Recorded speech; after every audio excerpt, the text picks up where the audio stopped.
membawa jiwanya, bahkan meneteskan air matanya karena dia merasakan salawatnya sedang didengar oleh Rasulullah, salamnya sedang dijawab oleh Rasulullah sallallahu alaihi wasallam.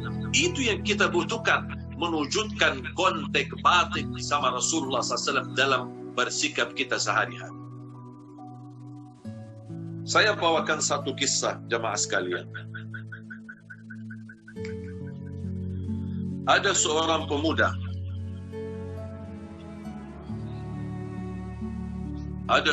pemuda, yang pernah bertemu dengan gurunya, dan dia minta amalan supaya bisa mimpi Nabi Muhammad sallallahu alaihi wasallam. Gurunya memberikan amalan, salawat, doa, jaga puasa Isnin Kamis, jaga salat tepat waktu, jangan suka jadi masbuk. Sambil saya pernah bertanya sama seorang guru saya di Madinah. Dia menceritakan tentang gurunya. Guru beliau tidak pernah selama 40 tahun mendengar azan di luar masjid. Coba bayangkan, 40 tahun tidak pernah mendengar azan di luar masjid. Berarti apa? Sebelum azan beliau sudah ada di masjid. Guru saya pernah bertanya sama gurunya, apa yang membuat guru begitu luar biasa memperhatikan salatnya dan memperhatikan datang ke masjid sebelum azan? Kata beliau, azan ini adalah panggilan untuk orang yang lalai, dan saya tidak mau menjadi orang yang lalai.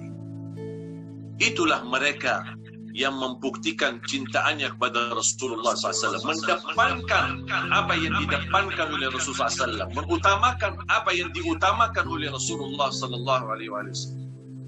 Seorang pemuda telah mendapatkan amalan dari gurunya, kemudian beberapa bulan kemudian bertemu kembali dengan gurunya, dan gurunya bertanya, gimana?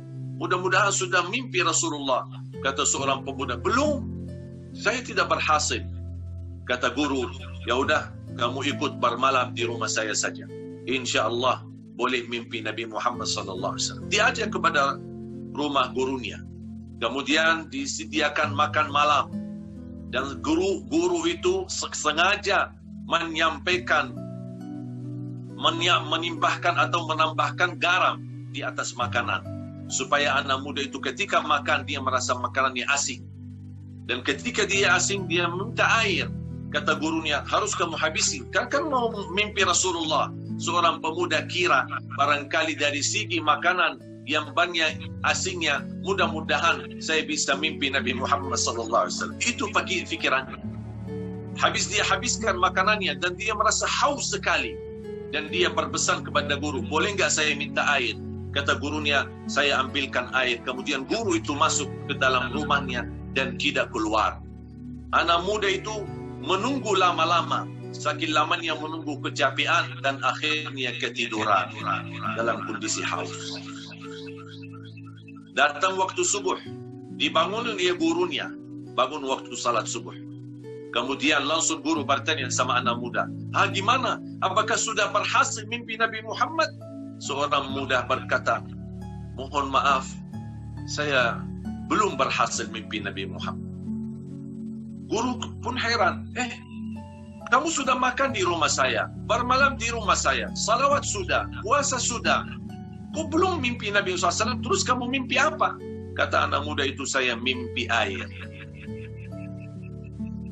Kata guru, itu dia, karena kamu terlalu haus air, fantas terbawa dalam pikiran bawah sadar, sampai bisa membawa itu dalam mimpi. Makanya kalau kamu haus mimpi Nabi Muhammad, kalau kamu haus merindukan Nabi Muhammad, kalau kamu haus mengharapkan syafaat Nabi Muhammad, kalau kamu haus mencintai Nabi Muhammad, pasti akan Nabi Muhammad berkenan. Jangankan hanya kamu bisa mimpi Nabi Muhammad, tapi Nabi Muhammad akan berkenan menjadi pendamping dan menjadi berlindung bagimu.